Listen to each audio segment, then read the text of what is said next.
Mindset is one of the biggest things an entrepreneur can have in their tool belt to make sure they succeed and make sure they strive through all the troubles, everything that comes their way in their business. And in real estate, it's no different. What's up guys, Louis Gall here, welcome back to the channel. Mindset is something that I've been really focusing on for probably the last year really in a big way, and it's huge. It's kind of turned around the way I operate as a business owner and as an entrepreneur, and that's the big thing that you have to think about as an agent. You're not just a real estate agent who tries to do deals and find leads and I hope I can make the next payment on my mortgage and stuff. You're a business owner. And you have everything at your fingertips where you can make a crazy amount of money and a great living for you and your family. And that takes the right mindset. And there's 3 types of mindset that we're going to be jumping into today. The entrepreneurial mindset, the abundance mindset, and the purpose-driven mindset. All 3 of these really combine into one overall arch, kind of looking at your business and how to drive every day, step by step to achieving whatever your goal is that you want to do. All right, so what is an entrepreneurial mindset? Well, I've ran a lot of businesses myself, and a lot of them, well, actually all of them before this one have failed. And that's part of being an entrepreneur. It's being able to learn from your mistakes and learn from other people's mistakes as well to drive forward. If you're getting into this business and you think to yourself, okay, all I have to do is find a client, do a deal, and then find a client and then do a deal and just keep on that cycle, you're gonna find down the road that you're gonna run into a lot of obstacles that you might not have figured out how to overcome. And really the only way to figure these things out is to learn. So I really always recommend podcasts, audible books, YouTube videos from other people that you respect in the industry that you can learn from. Now that might be someone huge like Ryan Serhant on the production side to watch the way he operates, which is phenomenal. I love the way that guy does his stuff. Or it might be someone from the business world like Andy Frisella or someone else like that. And really the biggest thing that most of these successful entrepreneurs will tell you is imperfect action beats no action at all.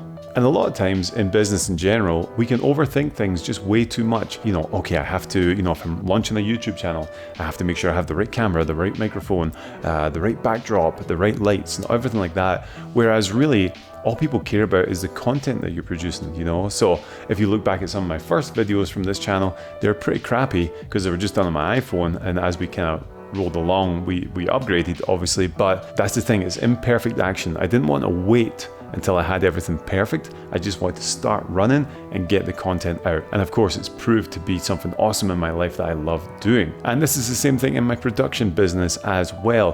When I came into the business, I wasn't quite sure, obviously, what to do exactly. I had people kind of show me here and there, but quickly decided that if I woke up in the morning and didn't know what I was supposed to be doing, I would just learn. I would either read, I would consume video, I would listen to audio, whatever it took, and just learn from the best. Learn from Tom Ferry, from Serhant, from all these different people, just trying to find out what I should be doing and take imperfect action on that. So as an entrepreneurial mindset, you just have to go. You just have to believe in yourself and just go for it.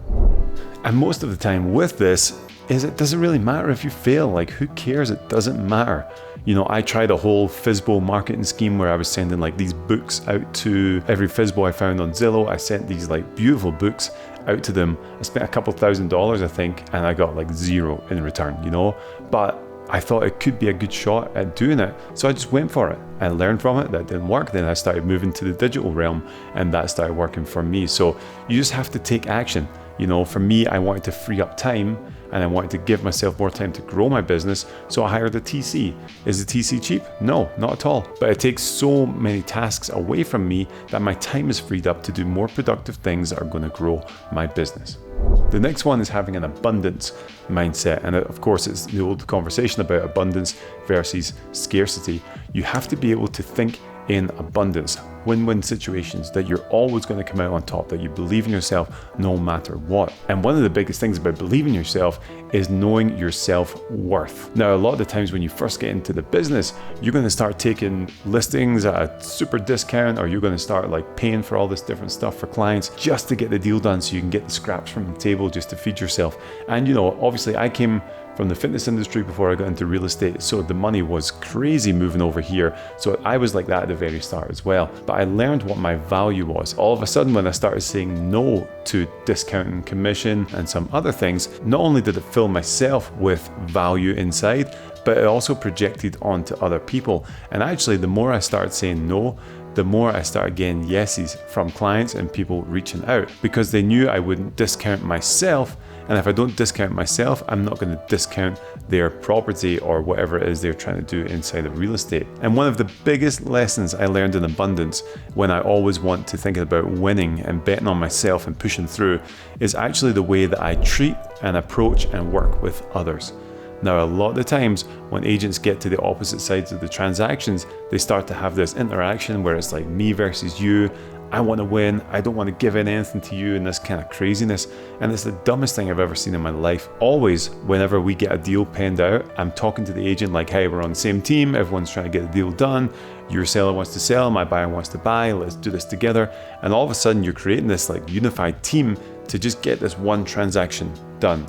So instead of, you versus them, it becomes something else. And that comes from an abundance mindset, because I don't mind coming in and be like, hey, listen, I know you're awesome at this. Thank you so much. And a lot of that stems from having the right mindset, because you might have seen this, but a lot of agents want to kind of big up themselves and they think they're better than you, or, well, here's how I do things and all that jazz, But when you go into it with a kind of mindset of gratitude, with a mindset of abundance, where you want to just work with them, it really takes the deal further and the relationship further as well. So when you're going like, hey, listen, awesome, great job, like you're doing amazing, thank you so much for everything you're doing here.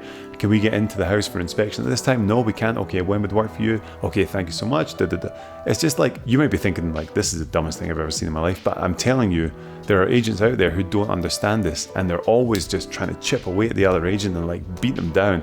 And it's the dumbest thing I've ever seen in my life. So that is a huge part of the abundance mindset. And the last big one that I think about is the purpose-driven mindset. Purpose-driven mindset is, what are you doing this for? What is it? Like, if it's just money, like that's fine, that's totally cool as well. But I've found that the most successful people that I know personally and in business have a purpose-driven mindset and a purpose-driven business. And when you're an entrepreneur, if you start to focus your business down a purpose-driven road, you will achieve so much more, and not just financially, but in gratitude, in different areas of your life that really help you become a better person. So for me, it took a couple of years to find out what I wanted to do here. I started kind of messing around on YouTube and stuff like that. And all of a sudden I thought to myself, I should just put out content for agents, especially new agents and people like that who want to learn the ropes, who want to learn what they need to do to be successful, which is why we started putting out this channel. So that's kind of one of my big things. I have a team of over 20 people now, and a lot of them are new agents, and we bring them on and we show them the ropes and we get them up and running, and we want to see them be successful. So that's the biggest part of my job now, switching from just that kind of scarcity mindset where I just wanted to try and make as much money as possible. Now I'm starting to pivot that to give back to agents and give what I can, the knowledge, my time, whatever it is, to help other people find that success as well. So it's a huge part of what I'm trying to do now, but it's a key part of any business. Maybe once you get to scale, maybe a couple years in, you might not find this until then, but start thinking about it like, okay, what is my goal here?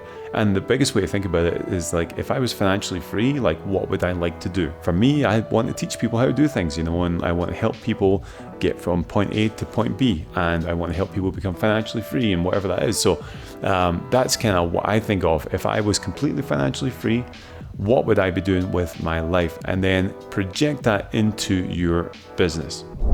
And there's a whole host of other conversations that we can have on mindset. I'm actually going to bring in one of my mentors, Connor Steinbrook, to have a conversation about this on the channel in the next few weeks here. He is just one of the greatest people I've worked with in my life when it comes to talking about this stuff, being able to express like mindset, how you to operate, how you can be thinking about different situations differently. So I'm going to get him in on the channel to talk about this. But one quick tip I'll give you before I go is to write things down. And I don't mean just like whatever, it's like lessons that you're learning as you go along. So if it's like, man, I can't get this deal, or I can't like figure out why this client doesn't call me back, just start writing about it and kind of flip that around into a learning point for yourself. Okay, why is this not happening? You have to dig in a little more. For me, like I have an app that I write all these things on. There's like hundreds and hundreds and hundreds of notes that I take, and I write down what's going on, and then I just kind of deep dive into it a little bit. So it's really helpful to get that kind of mindset, because when you write or type things out, it becomes a lot more tangible than just up in your head. So that's a quick tip. Get things out of here and onto paper or onto a text or whatever that looks like, and it will help you go along. So that's a bit really for today. Like I said, I'm going to get my buddy Connor in here to have a chat about this stuff, but mindset is huge. If you have it as an entrepreneur, it can project your business to places you never thought they would have gone before. But if you're not operating in mindsets of entrepreneurism, of abundance, of a purpose-driven business, chances are you're going to end up stagnant. You might be making money, which is awesome, but there's so much more out there that if you switch your mindset and you start to have these ideas, it will project on your business and you will grow like crazy. So there we have it, guys. If you have any questions, if you have any comments about what we're talking about, go ahead and drop them below. I would love to hear about what you do for mindset, or if you haven't thought about this, what you think about these ideas that we're putting forward. And if you've never been here before, subscribe to the channel. You can hit the notification bell and do all that stuff if you want more of this content. We are here every Tuesday and Friday putting out new videos for real estate professionals, unlocking industry secrets to boost your business. So I will see you guys next one.